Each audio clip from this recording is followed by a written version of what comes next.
You can't even order a single bottle of wine on this special anniversary." I was taken aback when the manager said that to me with a contemptuous expression. This restaurant was a cherished place where my parents celebrated their anniversary every year, spending special moments together. My mother would reminisce about their times here as if they were treasures, sharing them with me. I too had hoped to celebrate my wedding anniversary here with my wife, vowing to spend our lives together, creating wonderful memories. Over 20 years have passed since my parents' time, and both the exterior and interior of the restaurant have completely changed. But it's deeply disappointing that the warm atmosphere has changed as well. My parents met through an arranged marriage, yet they were very close. They were so into each other that they'd go to their favorite restaurant, just the two of them, on their anniversary. During those times, I was left with my grandparents. The first time I was brought to this restaurant was after my father's death. "John, will you celebrate the anniversary with me instead of your father?" My mother asked, to which I nodded. A restaurant made of bricks that exudes history. Opening the wooden door, a bell chimes. Heavily used, sturdy tables and chairs are spaced out, creating a relaxed atmosphere. Dried flowers and intricately crafted lanterns displayed inside add to the warmth. "Mrs. Nelson, welcome. We've been expecting you," said a middle-aged man with a calm demeanor and a gentle smile. A young lady escorted us to our table and handed us the menu. Perplexed by the menu written in French and English, my mom and the waitress converse, and orders are decided without me saying a word. "We usually order a bottle of wine, but since John is underage, we'll go with a glass of wine," my mom said with a tinge of sadness in her smile. Expecting formal French cuisine, I was pleasantly surprised by the warm, delicious tastes of home-style French dishes served here. During the meal, my mom shared memories of my father. For the first time, I saw my father not just as a parent, but as a man, which made me feel both awkward and happy. That was the last year I spent in my hometown. The following April, I moved to New York for college, and I stayed there for work after graduation. The publisher I worked for demanded long hours, often sleeping over in a sleeping bag. Even when I got home, it was just enough time for a shower and sleep. So, I hadn't returned to my hometown for years. Later, I switched jobs at the invitation of one of my former colleagues, who had started his own editorial company. I started working in web editing due to the shift from paper to digital age. And while I no longer stay overnight at the office, the hard work remained as intense as ever. My only pleasure was visiting a bar after work, where I met my future wife, Michelle. "Is this seat taken?" I never dreamed of such a movie-like encounter. Beautiful, yet down-to-earth and nurturing, I was smitten and asked for her number.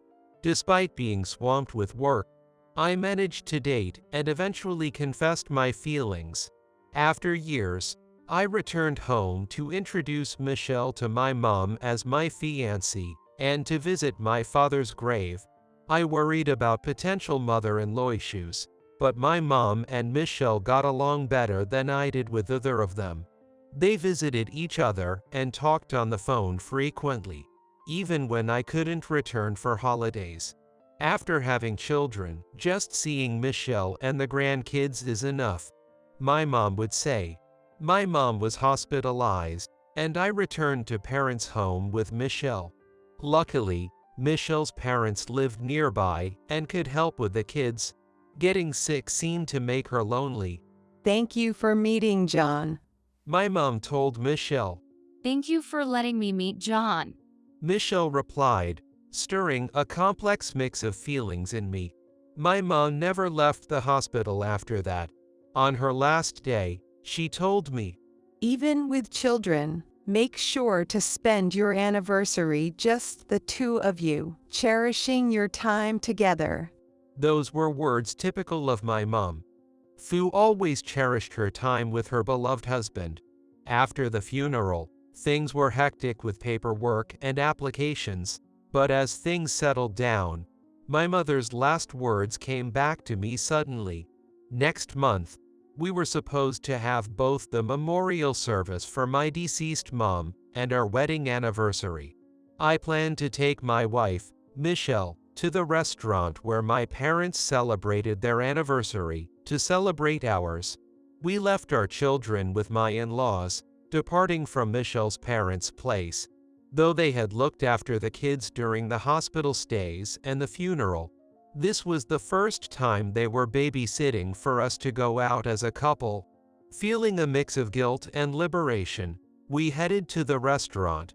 Even though I had looked it up online beforehand, the restaurant looked completely different, and I was surprised.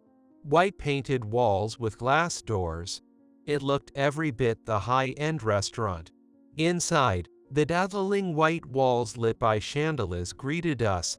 The tables, seating 4, were small and tightly packed together. Seems the only thing that hasn't changed is the restaurant's name. As I pondered this and gave our reservation name, we were led to a table, thankfully by the window with a nice view, because I mentioned it was our anniversary. Nice spot, isn't it? Michelle said to me happily, as a middle-aged man in a suit approached us. His name tag read manager. I apologize, but there seems to have been a mistake with your table. Could we move you, please? We were then led to a noisy seat near the entrance, with no reserved sign in sight. We had dressed neatly, but compared to the other formally dressed patrons, we felt out of place. I guessed that's why the manager had moved us, but getting angry would spoil our special day. So I contained my feelings, ordered champagne for an aperitif, and asked to see the wine list. However, I was shocked by the exorbitant prices. I'm not really knowledgeable about wine, but even when I checked with the brands I know, they were charging outrageous prices. Michelle noticed too. Maybe we should just get a glass of wine instead of a bottle. We won't finish it anyway. She suggested, considerate of my pride. I flagged down the manager. Fu had returned with the champagne glasses. Could we get 2 glasses of wine? Just the house wine, please? His lips twisted, and his eyebrows drew together. You can't even order a single bottle on this special anniversary. You don't belong in our restaurant. Feeling demeaned, Michelle glared at him. Just because you're left in charge doesn't give you the right to change the facade, interior, menu, and even your attitude towards customers to suit yourself. It was as if she knew the restaurant well, more than just as a visitor, but its inner workings. The owner won't stay silent when he hears about this. I'll make sure to report today's incident to him. With that, it was clear. Michelle knew the owner. I wasn't the only one surprised. You can't be. The manager turned pale. I'm a relative of Walter, the owner. Back when he still worked here, I was a waitress and he treated me like a daughter. Michelle explained, causing the manager to panic. I'll take you to the window seat right away, and we'll prepare a premium bottle of wine for you. Trying to make amends, the manager was desperate. But I stood up. No, thank you. It's not enjoyable to dine in a restaurant that can't value its customers, especially on our wedding anniversary. Michelle looked up at me and smiled, following my lead. What shall we do now? Outside the restaurant, I looked uneasy, but Michelle showed a smile. There are places we can go without a reservation. She took me to a popular pub she used to frequent in college. Every dish was cheap and delicious, with a wide variety of drinks. We enjoyed some quality time together, just the two of us, for the first time in a while. Why didn't you tell me you worked at that restaurant? Michelle looked uncomfortable. Well, there's something I've been keeping a secret from you. It wasn't just her secret, but also my mom's. Michelle started working at the restaurant in her freshman year of high school and knew my parents. I didn't remember, but on the day my mom took me to the restaurant, Michelle was the one who served us. I just knew you as her son. I didn't think much of it at the time. Michelle went to a local college, but moved to New York for work. Unlike me, she often went back home. That year, she was home for Thanksgiving and visited the restaurant to greet the owner.